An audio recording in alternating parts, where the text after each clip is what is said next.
Welcome to Never in the Red. My name is Renee, and today we're here to talk about our third episode in Savvy Saver, setting goals for saving. So in our last two episodes, we reviewed how to set up your banking environment for success with saving, and then we reviewed why setting up a budget is so important and some of the key things to look at as you set up your budget.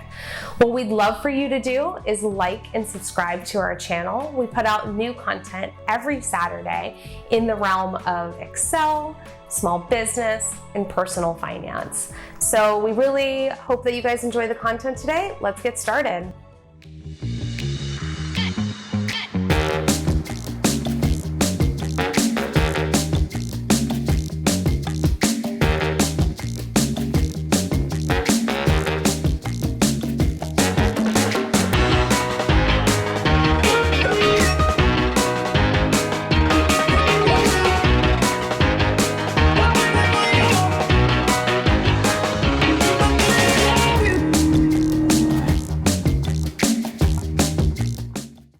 So with this part of the saving process, we are going to review our goal setting.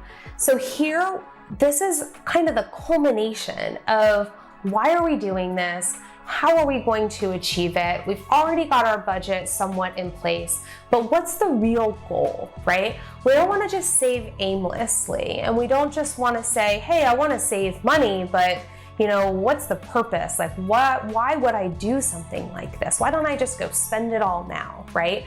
So there's a few different goals that you can have, and it's really personal to you. So the first sort of idea that you want to think about as you go through goal setting is, what do you want to save for? You could save for all kinds of things. You could save for a wedding. You could save for a rainy day, right? That's a big one that most people really should have. I personally feel that there's a metric around what you should and shouldn't have for those types of unforeseen circumstances. And so regardless of if you have a specific event to save for, a rainy day fund is always a good backup plan. But there's all kinds of other things to save for: a birthday party, for Christmas, for any sort of small, big, large event that you have in your life, right? So really, what do you want? Right? What do you want to save for? So isolating that, making that known, and telling yourself what that is really important part of the process. The next part of this is going to be around how much do you want to save specifically. So figuring out the actual dollar value is something that'll allow you to have a tangible part of this that you really become sort of tied to, right? And it gives you this big goal that allows you to say, I am committed to this amount of money. And it can change. Goals aren't something that are set in stone and you never can revisit them, and it's not something that you can't ever say, you know what, it needs to be a little bit flexible. But setting something for yourself allows you to be more restrictive and more sort of understanding as you go to create the budget. The goals play a big part in that.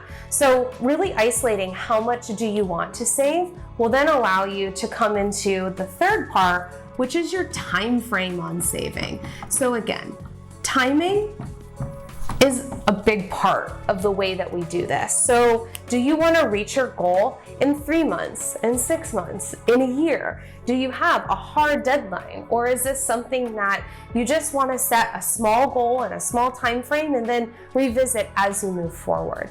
So all of these sort of underlying fundamentals, regardless of what you want to save for or how much you want to save and the time in which you want to do it, any goal that you want to evaluate for yourself in relation to saving will be part of you moving forward with this process. So really, if you guys have any questions or comments, make sure to put them below.